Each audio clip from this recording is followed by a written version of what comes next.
Hi, guys. Hi. I know this is a really weird time slot because it's in the middle of your lunch, so thank you so much for being here for this lunchtime conversation about Agile. So I'm going to be talking about Agile 101 for the enterprise, or Agile at scale.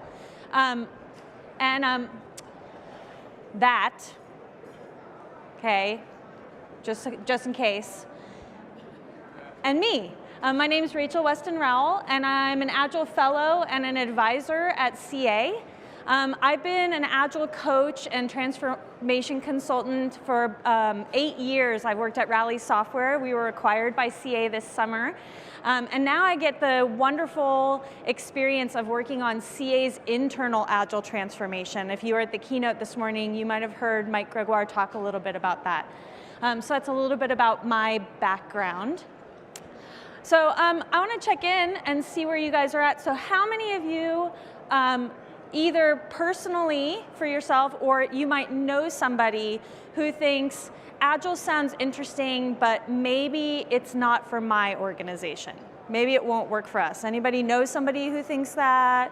Yeah, you know somebody who thinks that?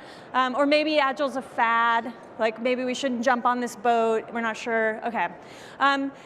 A lot of people have that sense. They're looking for data, right? It's a lot of anecdotes, like I heard Agile was great at that other company, or maybe you've seen Agile implemented and it was bad Agile, and so you're like, ooh, I don't want to get involved with that.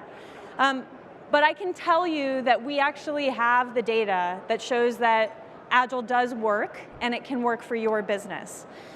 So we gathered data from across 160,000 Agile projects and 50,000 teams.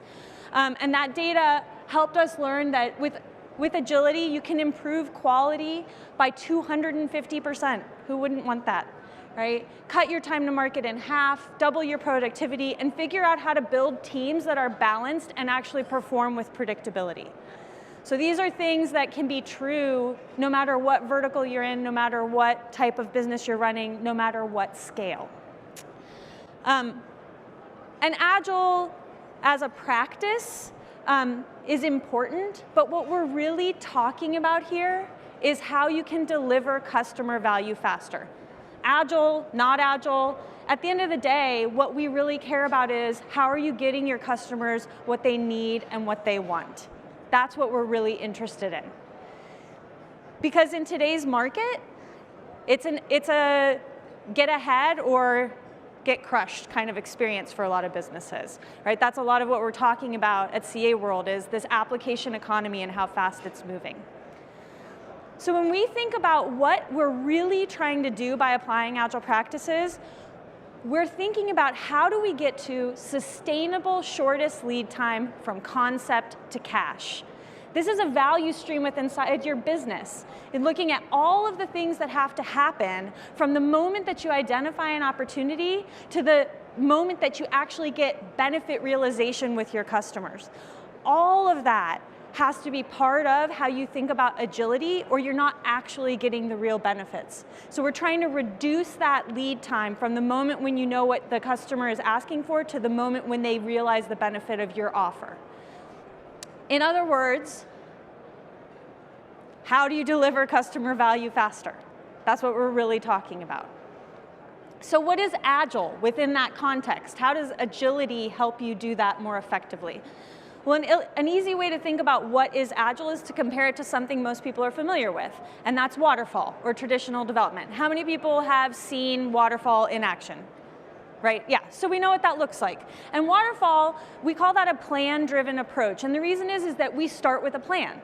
Right, we take a fixed scope, what are all the things that we need this product or this service or this solution to do, and then we build a plan around that. And we say, given this plan, how many resources, or what we lovingly call people, do we need to apply to this project, and how much time is it going to take? And then we measure our success, right? The way we know whether or not we're being successful is to check in with how we are doing against plan. So it's plan-driven. Agile takes that and flips it upside down and says, instead of paying attention to the plan, which we are now learning is often, and basically always wrong, because things are always changing, what if we focused instead on, is the customer getting value or not? And measured that.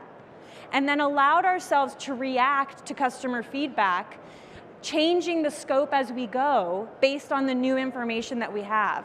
And instead fixed how much money we were going to spend on it through our people and set deadlines for ourselves that we would continuously deliver against. So Agile really flips the process on its head from what we used to use in waterfall approaches. And I don't want to bash waterfall, because how many of us have ever delivered a successful project using waterfall? Yeah. It's not like we spent the last 40 years doing nothing, right? Waterfall has served us very well. The problem with waterfall is that it's no longer serving us. That's what's happening, is that things have changed in our markets, the technologies have shifted, and the demands of our customers have changed. And what used to be okay in terms of taking 12, 24, 36 months to get to market is no longer okay.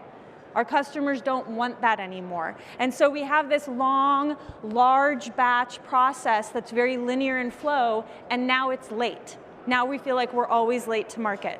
So that's why companies are shifting to agility, because it allows us to get value to customers faster, and it also allows us to address the shifting needs of the customer base more effectively.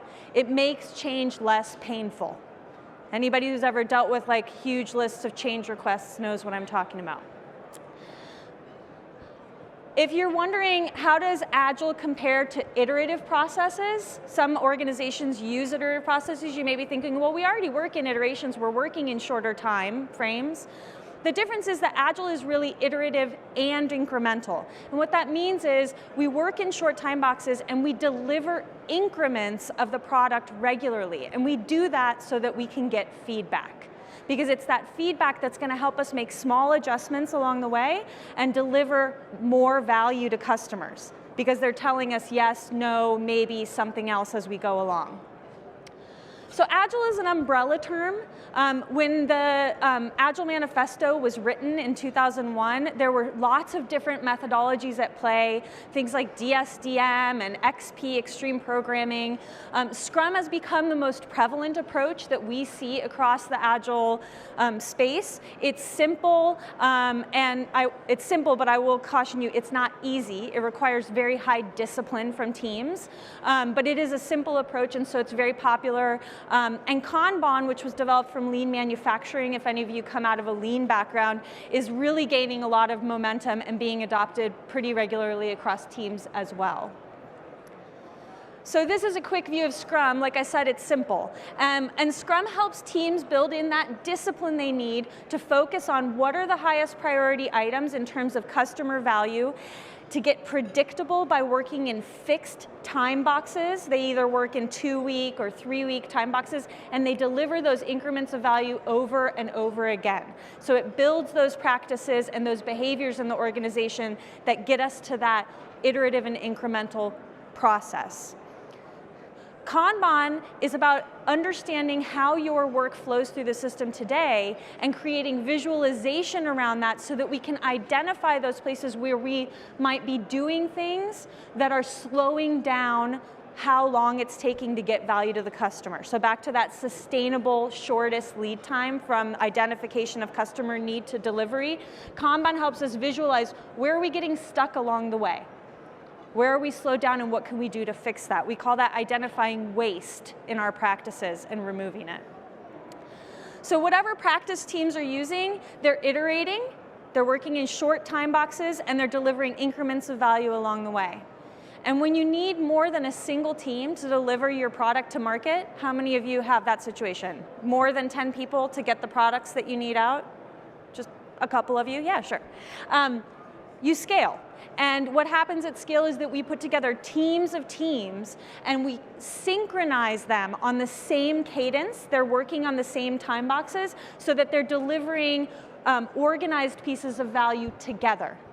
So that's how Agile scales. In Agile, we don't scale by adding more people to teams. We scale by adding more teams and coordinating them together, because it allows lots of collaboration and flexibility within each team while they coordinate across all of the different teams to deliver.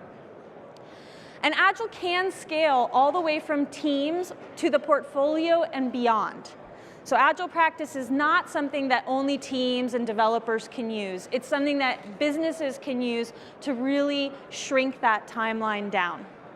Because at the end of the day, it's not good enough for a team to build great product if we don't know if that product matches the portfolio and strategy needs of the business, if we can't deploy it into operation, if customers can't access it and use it quickly. If those things aren't true, you've just got this one part of your business churning out stuff that isn't really getting out to the customer. That's not true benefit realization. So when we think about agility, it's about the whole business. But it is important to remember that teams are the foundation of agility. Having stable, high-functioning teams is what makes everything else work. So when we go in to help organizations transform to Agile, that is the first thing we look at. How are your teams doing? Do we need to tune up some things? Do some teams not practice Agile at all? How can we get them going? Because that is the engine of the organization. That is how everything gets moving. They are your execution engine. And if we want teams to really be functional, we have to empower them. And what we mean by that is support them and trust them. Because these are the people closest to the work. They are the ones who understand the technical issues, they understand what we're trying to build. So we put a lot of responsibility back into the teams, and we support them by removing obstacles, and then trust them to get the work done. And those empowered teams end up doing things really fast with high predictability. They do it on time, they do it right, and then they just keep doing it through continuous improvement. Once you get that part of the business churning, anything is possible. So if all of this goodness is out there in the world, what's driving companies to adopt Agile? Because it's not for free, right? Yeah, this is an investment in your business if you want to do this. So why are companies doing it? For a lot of businesses that we talk to today, it's about disruption. How many of you are seeing disruption in your industries today? Yeah, that was a lot of hands. So it used to be the case that if you were the biggest company, you won. Do you remember those days? It was like, we're IBM, we win, right? That's not true anymore. Any industry can be disrupted. And so big fish eats little fish isn't the story we get to tell anymore. And in that world, everything has to change. How quickly we get to market, what products we bring, how we understand customer need, it all shifts in a space where a tiny company can disrupt a long-standing incumbent that thought they could win because they were big.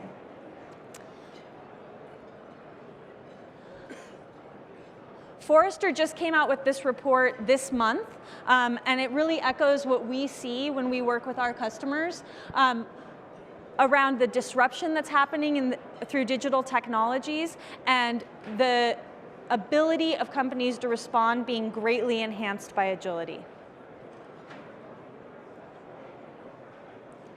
Oops. Oh, there. So I know this is an eye chart. I'm not expecting you to read it, but this is from the Forrester Report. But I pulled out the parts that I think are important on the right here. Across all of these different industries, you've got nearly 70 to almost 95% of the executives in those industries saying we are getting disrupted, and almost a quarter of them saying we are already massively disrupted. How are you going to respond to that disruption? For other firms, it's about growing revenue. How are we going to increase our income from customers? MIT Sloan came out with this great report, and it looked at both the top and the bottom line. And with Agile firms, they're growing revenue faster and generating higher profits.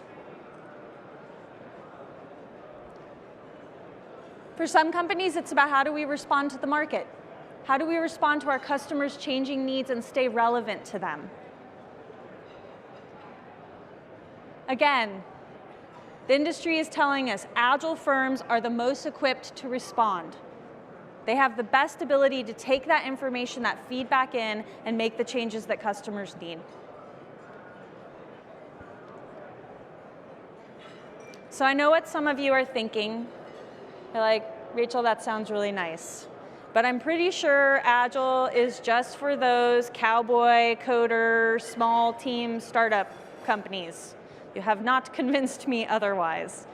I run a company with giant financial systems, or we make HR processes, or I work in an industry that's highly regulated by the government and it's impossible. Have you ever worked with the government? I know, this is painful. But I'll tell you, we have helped dozens and dozens of businesses in all different industries adopt Agile. It is not impossible, no matter what space you're working in. We work with government companies, we work with financial companies, we work with healthcare organizations, we work with medical device manufacturers, talk about highly regulated environments. And the truth for all of those businesses is they are being disrupted, they are being forced to change how they respond. And whether that's through what your customers are asking, through other companies coming up and trying to take away part of your market, or through legislation that is changing the way that you have to do business in the world. And how often is legislation changing these days? Whatever those things are that are disrupting you, you need to be able to respond quickly, and you need it to not wag your entire business every time those changes come along. So how do you get started? Where are we going to go with this? Like, great, Rachel, thank you. Now you totally stressed me out because I don't know how to take this back to my organization. Fret not, we have a plan. And that is to take a really repeatable, proven approach. We've learned over doing this many, many times that there's a way to approach this that will cause you much less pain and higher success. When we work with organizations, we start with discovery. Where are you today? Because not every organization is in the same place. I would bet many of your organizations already have pockets of agility. You've already got people doing these practices. You've got other parts that it seems impossible that they could ever practice agility. How are we going to balance that out? We like to do pilots, learn as we go, right? Install some Agile, see how it works in different parts of the organization, learn from that, and then continue to grow it out. We like to launch organizational practices within different teams and teams of teams, and then we accelerate by growing it through the business, eventually allowing you to really move up in the business and out in the business to reduce that lead time we talked about at the beginning. We'd really warn you against scattershot or organic approaches, because what we've seen time and again is they do not lead to long-term success. Those scattershot approaches are really fragmented. You've got different types of practices, different types of information, different metrics across the organization. We can't see what's working and what isn't working. We got to get a lot of siloed agility, which isn't solving all of the problems that we're trying to do, which is address the entire value stream. When you have organizational Agile and you approach it from the perspective of holistic behaviors in the company, you can get really coordinated approach where everybody has visibility into what everybody else is doing and the organization can learn and grow together. One of the approaches that we use is called Ready, Sync, Go. This is how we bring teams of teams who have shared deliverable together and get them all practicing agility at the same time. And one of the first things that we do in the Ready, Sync, Go approach is educate leaders. Because if your leadership doesn't understand that they are part of this, if they think it's just a developer thing, you're going to have a lot of problems. Because this is about how we run our business. And that is about much more than development alone. When we see agility practiced only by delivery teams, without the support of their managers, we see very limited success in those parts of the organization. We would help you design groups and roles. That's one of the key first launching off points is how are we going to organize around this? Because if you're practicing something different today like Waterfall, your teams are not going to be organized in a way that's going to make them effective at delivering value. When we go into sync, we're talking about launching these teams. And what we mean by launch is giving them the skills they need to get started. And part of that skill set is the ability to inspect and adapt.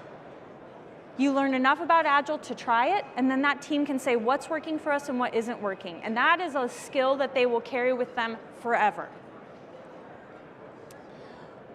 We also work on building out backlogs and roadmaps so that we can start to see where the product will go as the team works on it. And then we go into go phase, where we do a big room planning event, where we bring everybody together across all of these teams in this really magical experience. Has anybody done a big room planning or release planning type event in their organization? A few hands. These are really incredible meetings where everybody gets together and we just lay it all out on the table. What is the work that needs to get done, typically in the next quarter? That's normally the time box we're looking at. And figure it out. Who's going to do what? What dependencies do we need to manage? What risks do we have? How is the technology going to evolve? And leave that room with a shared sense of understanding of how are we going to execute effectively and how are we going to communicate as we go along, because we know that things are going to change. The other thing that we know is really important whenever you are adopting Agile is that you've got to support the people. This is change. They have to understand why this matters, what their role is, how they're going to get educated and supported in the transformation, and they have to know their leaders are there for them. And remember, it's not just a tech thing. Because it's not just technology that you're bringing to the market. The products that you bring to market include involvement from product marketing, from sales, from the support organization, from your DevOps organization. All of the people who are involved in this, we've got to help them understand what their role and their part to play is. So thinking about what do teams need? How are we going to help them know what their role is if they're taking on a new role? How are we going to give the teams training? So it's not just individual. And again, how are we going to coach our leaders so that they can be the kind of leaders that we need to lead empowered teams, so that they understand what agility is and are there to support? I love this graph. This is from a woman named Kathy Sierra. And what we're really trying to do is help teams get over this suck threshold. When we learn something new, we have a tendency, if we're not good at it, to drop out. Anybody who's ever taken on a new sport or learned a new musical instrument or tried to learn a new language, especially as an adult, might have had this experience where you're like, I thought I could learn to play guitar, and it turns out I'm really bad at it, and I'm not going to try anymore, right? So it's easy to drop out. And we see this with Agile teams a lot. They're like, we're going to read the book. I watched a couple videos. I'm sure we got this. And then it turns out to be harder than they thought, and they say, forget it. Let's just go back to the way things used to be. We know how to do that. So we got to get them over that suck threshold. And then after that, it's really easy to get to good enough and then never improve beyond that. And I see a lot of Agile implementations at this space where it's like, well, at least we're communicating better. And we're pretty good about sometimes delivering the right things. And yeah, we never got the business side really involved, and so we're not sure the requirements are really right. And always our work piles up against the operations part of our business, and it takes forever to get released, but oh well, it's a little better. And we call that amateur behavior. Now that I can do it, I'll just keep doing it the same way. What we're trying to do is get people up and over that kicking ass threshold. And what expertise is really about is a recognition that there is always a better way.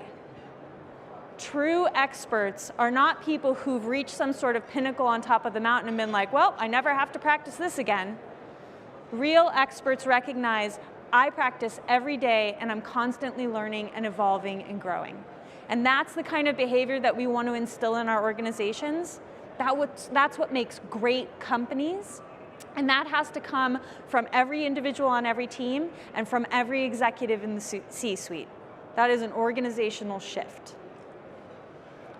So we covered a lot of ground, talked about a lot of practices and changes that would happen in the organization. But I just want to take us back to what the goal of all of this is. Right? The title of this was Agile 101 for the enterprise. So it's like, okay, I've got Agile, it's this box, I put it in my company, plug in a couple things, turn it on, and we go, right? The goal is sustainable, shortest lead time from the moment you identify the opportunity to the moment the customer realizes benefit. That's what we're really trying to change in our companies. And agility is a way to get there, right? How are we going to hit all of these parts of the value stream so that we can deliver customer value faster? That's the why. Agile is just a how. So things to keep in mind as you take these ideas back to your organizations and your teams. Be data-driven. Pay attention. Why are you doing this? What do you want to see change? Is it about revenue? Is it about time to market? Is it about disruption? Are you seeing the impacts that you wanted to see? What adjustments do we need to make to get there? Right? Have a benchmark. Know how you're shifting over time. And find your community. It is so great to know other people in your industry or in your geography who are also going through Agile transformations. And one of the things we really believe in and we try to do is continue to help people, our customers, build those communities. All of you right here may be now part of a new community. Because when you talk to other people who are going through the same thing you're going through, you can learn a lot. And watch out for the pitfalls that they may have faced, and share your own stories as well. And finally, build alliances. Reach out, talk to people, find out what they're doing. There's a lot of opportunity to do that here at CA World this year. So I'm going to encourage you with this information to, if this is intriguing to you, to visit the Agile Transformation Zone. It's that orange crazy area behind this wall over there. How many of you have seen it already? All right. So stop in there. We have about 15 coaches here for the entire conference. These are experts in agility. They've done transformations at all different kinds of companies, and they'd be happy to sit with you and really dig into where are you at and what could you take with you that might help you take that next step forward. We'll be running little education sessions about every hour. If you want to learn about something specific, you can sign up to have a one-on-one with a coach. You can just come in and play a game and hang out. But I encourage you, don't let this fall off. Take that next step. Think about what agility would mean in your business. You have an opportunity to take this time at this conference and leave here with clarity about what Agile is and how it might work in your organization, and with some names of people who can support you as you continue on that journey, because that's really what we each need, is to know that we have somebody to turn to say, okay, now what do I do next? And with that, I'm done. Thank you guys so much.